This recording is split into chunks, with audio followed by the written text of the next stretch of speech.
Bagaimana kabar kalian hari ini? Ibu harap semuanya baik-baik ya.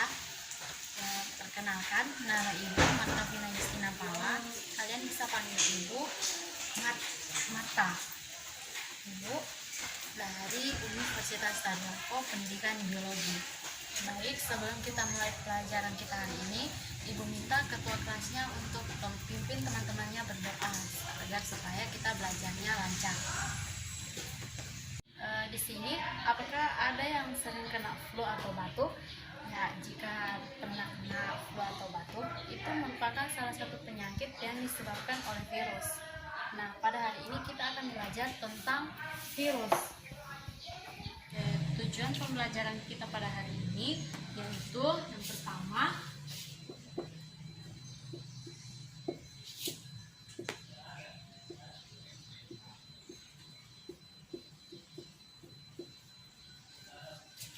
siswa mampu menjelaskan pengertian tentang virus. Yang kedua, siswa mampu menjelaskan ciri-ciri virus. Yang ketiga, siswa mampu menjelaskan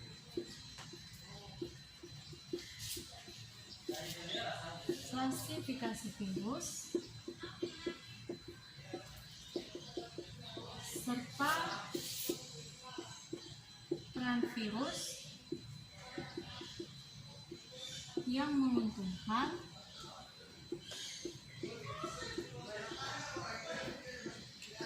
maupun yang merugikan bagi masyarakat.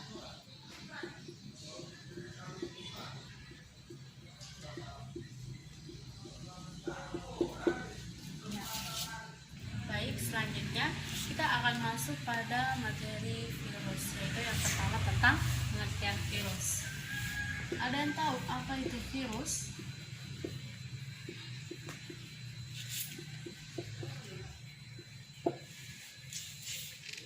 Nah, pertama-tama Ibu akan memberitahukan apa itu tentang virus. Virus merupakan suatu organisme yang dapat menginfeksi tubuh manusia. Kata virus diambil dari bahasa Latin yang artinya racun atau dapat membunuh. Virus sendiri merupakan agen penginfeksi yang berada antara bentuk hidup dan tidak hidup. Kemudian, virus sebagai makhluk hidup yang dapat bereproduksi cepat dalam sel inangnya dan dapat bermutasi. Selanjutnya, kita masuk pada ciri-ciri virus. Nah, ciri-ciri virus yang pertama yaitu virus berukuran sangat kecil, sekitar 0,05 nanometer, sehingga virus hanya dapat dilihat menggunakan mikroskop elektron. Yang kedua, tubuh virus terdiri atas selubung dan bahan inti yaitu RNA dan DNA. Yang ketiga, virus tidak mempunyai membran dan organel sel yang penting bagi kehidupan. Yang keempat, virus hanya dapat bereproduksi jika berada dalam sel hidup. Yang kelima, virus tersusun dari asam nukleat yaitu DNA dan RNA yang dibungkus oleh selubung protein yang disebut dengan kapsid. Selanjutnya kita masuk pada bagian ketiga, yaitu klasifikasi virus.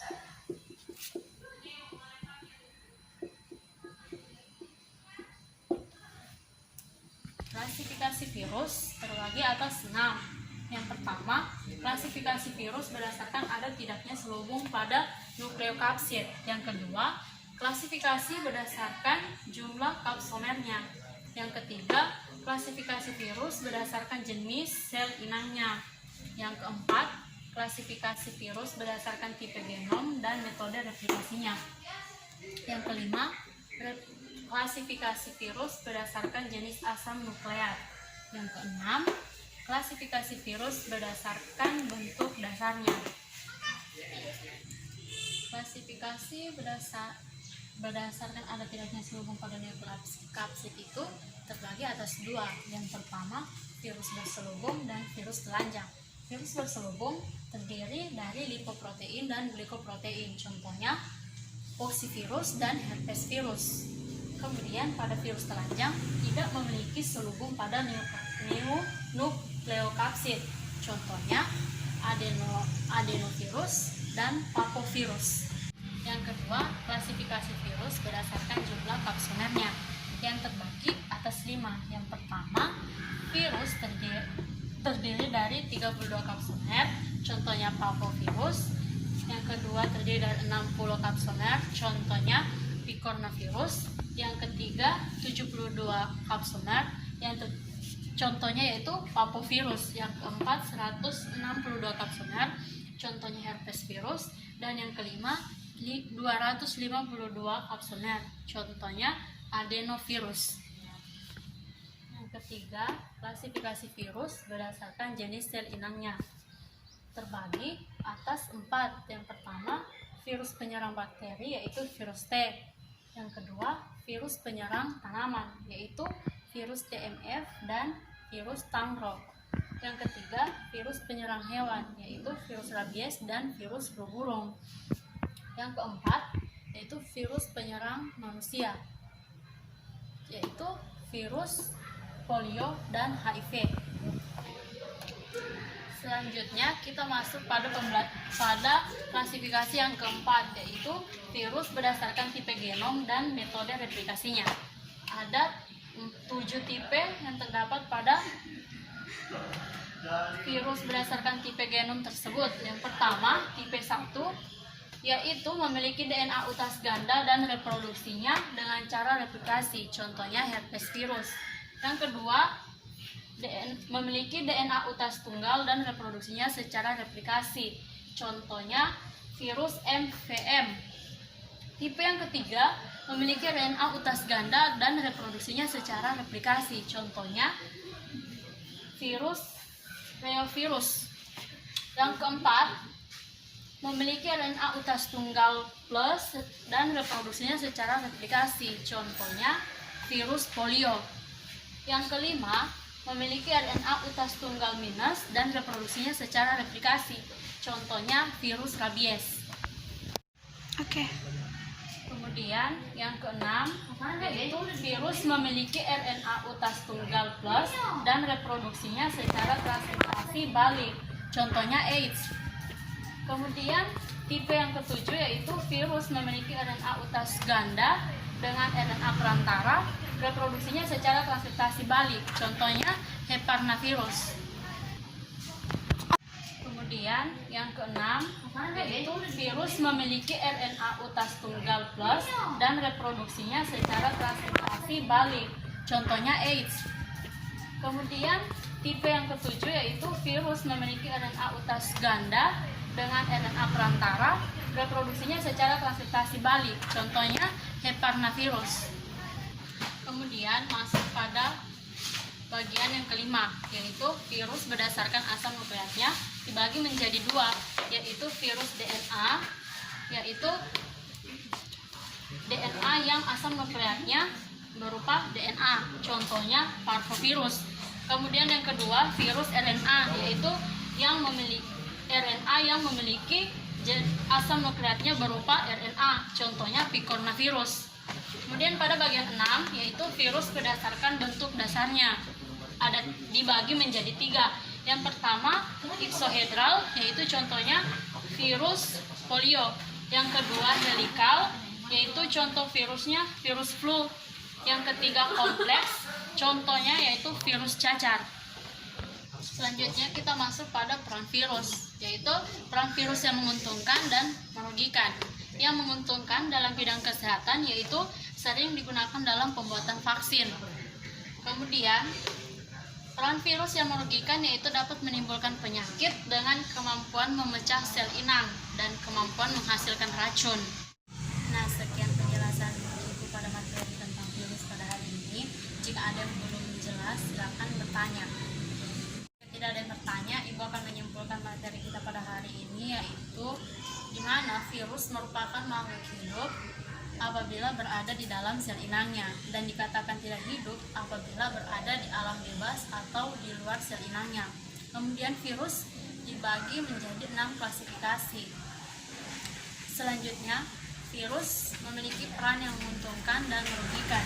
Yang menguntungkan yaitu dalam bidang kesehatan yang sering digunakan dalam pembuatan vaksin. Kemudian peran virus yang merugikan yaitu yang dapat menimbulkan penyakit seperti virus HIV dan virus Ebola. Untuk menambah pengetahuan kalian, Ibu akan memutarkan sebuah video tentang salah satu contoh virus yang berbahaya bagi kehidupan manusia. Saat ini kita dikejutkan dengan merebaknya novel coronavirus.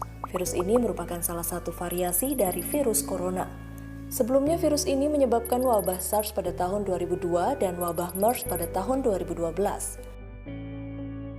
Novel coronavirus mulai muncul di kota Wuhan, Tiongkok pertengahan Desember 2019.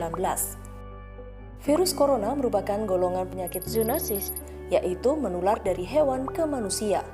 Hal ini telah membuat khawatir banyak orang di seluruh dunia, termasuk Indonesia. Data WHO hingga 28 Januari 2020, 4.593 kasus terinfeksi dan 106 kasus meninggal dunia.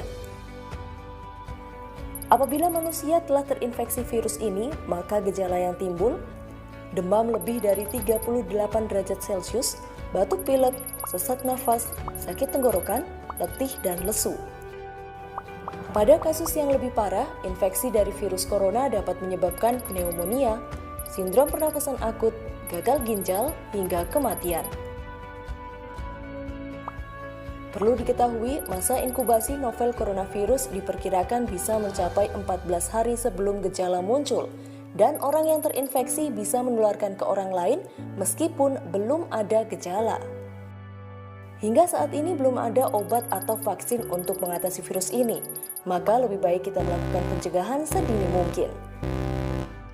Berikut standar pencegahan agar kita tidak terserang virus corona. Gunakan masker, cuci tangan menggunakan sabun secara teratur, tutup mulut dan hidung dengan siku tertekuk ketika batuk dan bersin, masak daging dan telur hingga matang, hindari kontak dengan siapapun yang menderita demam dan batuk. Sekian materi pembelajaran pada hari ini, dan Ibu harap apa yang telah dijelaskan tadi bisa dimengerti. Ibu akhiri. Assalamualaikum warahmatullahi wabarakatuh dan selamat siang.